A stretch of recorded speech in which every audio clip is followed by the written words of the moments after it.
So all the talk leading up to this wild card matchup, Packers versus Eagles this Sunday, has mainly been about quarterback health, with Jalen Hurts still not clearing concussion protocol, and then of course Jordan Love still dealing with that elbow injury he suffered in Week 18 versus the Bears. Now I want to start off by saying I fully expect both quarterbacks to play in this game, but then furthermore, to that point, what level do we expect each quarterback to be at? Jalen Hurts hasn't played a game in over 3 weeks, and Jordan Love, if he's dealing with some pain in that throwing elbow, might not have the type of velocity he's used to having on his throws. We saw Jordan Love was at practice yesterday. He was limited. Today's practice had just begun, and there's a bunch of clips of him throwing the football around at practice. So in today's video, I want to show you guys those clips, go over it, kind of break down Jordan Love and the situation heading into this game, and also go over if the Packers have a chance in this game. Guys, I'd really appreciate it if you went down and clicked the subscribe button down below if you haven't already. We're nearing 60,000 subscribers on this channel. I can't thank you guys enough for the endless support,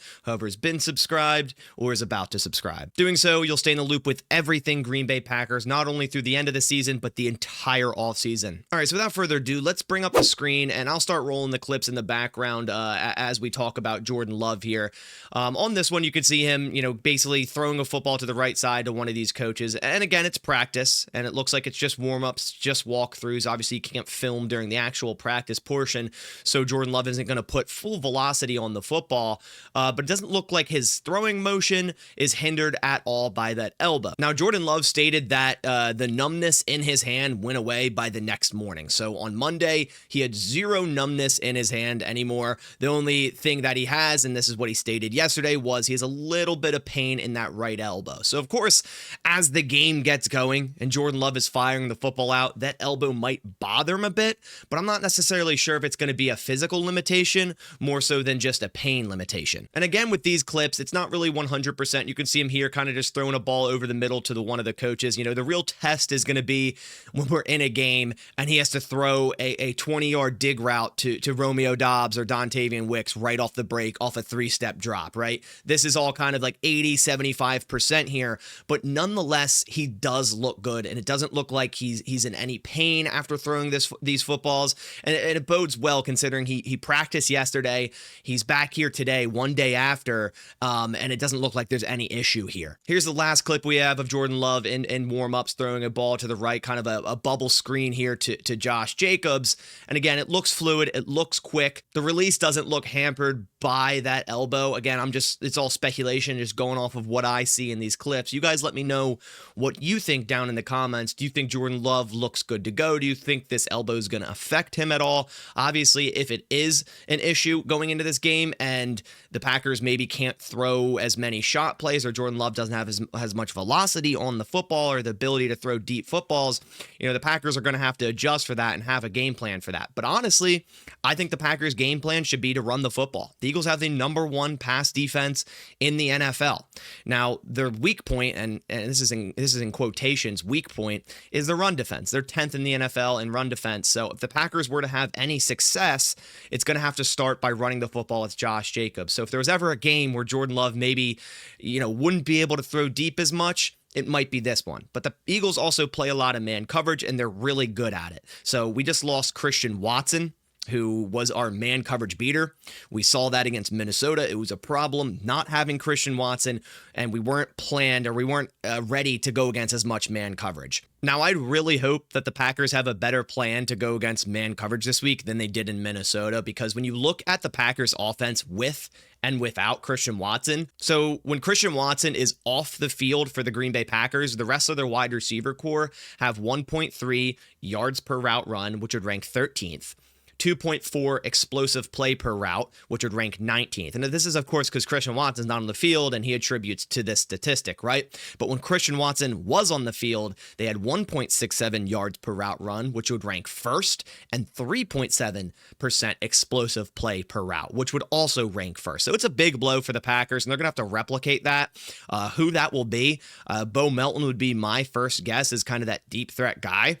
But we could also see more of Luke Musgrave split out wide, a 6'6", big-bodied tight end, but has 4.61 speed. Obviously, it's not Christian Watson's speed, but he definitely can create a downfield mismatch.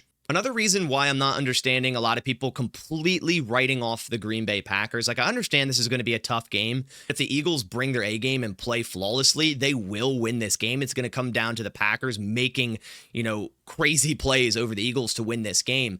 But the Packers team as a whole, statistically, in terms of advanced metrics, they're a good football team. When we compare it to last year, a 7th seed team beating a 2 seed team, overall that team last year was 13th in DVOA, which is an advanced metric. This year, the Packers are 3rd overall in DVOA. And their defense is astronomically better than it was in 2023. And you might be going, there's no way it's that much better. Well, it is. Under Jeff Hafley, it's been a lot better. They took a massive jump, at least via DVOA and other statistics as well. They went from 27th DVOA on defense to 7th this year. Not to mention their run defense is way better than it was last year. They're actually 2nd in the league in yards per carry allowed. Overall, as a team, the Packers DVOA offense is 4th in the NFL. And 7th on defense. Now it's 15th on special teams. That's definitely been a struggle point for the Packers. Their consistency is in punting, and then of course kicking. McManus, I think, has only missed 1 kick on the year, but other units like the return team, the coverage team, they've been iffy there with penalties as well. But in terms of the offense and defense, both being top 10, there's only 2 other teams in the NFL that have a top 10 offense and defense via DVOA: the Detroit Lions and the Baltimore Ravens. So to sit here and act like the Packers don't belong to be in the playoffs, an 11-win team, and they can't compete with the best, they definitely can compete with the best. Some things haven't fallen their ways during the regular season, and yes, they were 0-5 against winning football teams. But if you're solely basing the Packers' ability to win games off of not being able to beat 14-win teams, that standard is extremely high. Just for example, let's go over the Packers teams that never beat a 14-win team. 2008, 2009, 2010, where they won a Super Bowl, 2011, where they only lost 1 game in the regular season, 2012, 13, 14, 15, 16, 17, 18, 19, 20, 21, 22, 23, 24. And in terms of teams this year that aren't the Packers that haven't beat 14-win teams, the Vikings, the Chiefs, the Eagles, and the Ravens. So it's a pretty crazy standard to hold for a team that's in the playoffs and won 11 games. I understand they've had some pretty poor performances, including last week against the Chicago Bears, losing to a 4-12 team. Doesn't really convince you that, hey, this team's going to go and beat the Eagles. But at the same time, when you look at that game, I mean, Josh Jacobs came out after the first quarter. Jordan Love left with injury. Christian Watson left with injury. I mean, Aaron Mosby was out-snapping Rashawn Gary. I'm not saying the Packers meant to lose the game or anything, but I don't really think they were putting their best foot forward to go win that game because it wasn't necessary. Overall, this Packers team, even if you don't like DVOA, they're top 10 in a bunch of categories statistically this year, including points per game, which they're 8th, points per game allowed, 6th, points differential, they're 5th, yards gained, 5th, yards allowed, 5th, yards gained per play, 5th, yards allowed per play, 8th, takeaways, they're 4th, rushing yards, they're 5th, and turnover differential, they're 3rd. They have a better turnover differential than the Philadelphia Eagles. So there's a reason why the line is only -4.5 Philly, because this Packers team is better than people are making them out to be due to this last 2-game slide, this recency bias where you're going, this Packers team can't beat anyone. They can. They can, and it will be a competitive game. So to wrap things up, I know this started as a Jordan Love practice video, but I kind of wanted to go over the Packers' odds in this game, and if they do have a chance, and yes, they 100% do. I'm hearing a lot of comments that they shouldn't be here, they don't deserve to be here. That's crazy talk in my opinion.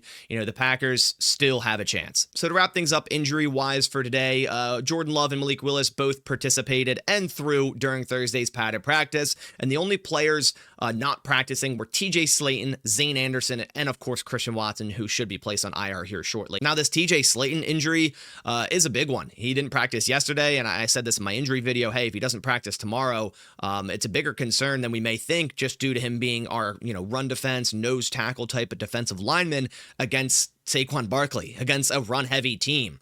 And TJ Slayton may be a big part on why the Packers can stop the run very well due to, gap assignments and whatnot. And we'll see how this goes. I'm hoping TJ Slayton can get some practice tomorrow and hopefully be questionable for this game and hopefully play in this game. But yeah, just wanted to quickly update you guys on Jordan Love and give you guys some video footage of him throwing around in practice, because that's obviously important. You can only, read so much. It's nice to actually see it and go, okay, his elbow actually does look pretty good. But again, it wasn't 100%, but I still think he looks good and he's ready to go for Sunday. Appreciate you guys coming by to the video. If you did enjoy it, please leave a like down below. It supports the channel a ton. I'll catch you on the next one, and as always, go Bills.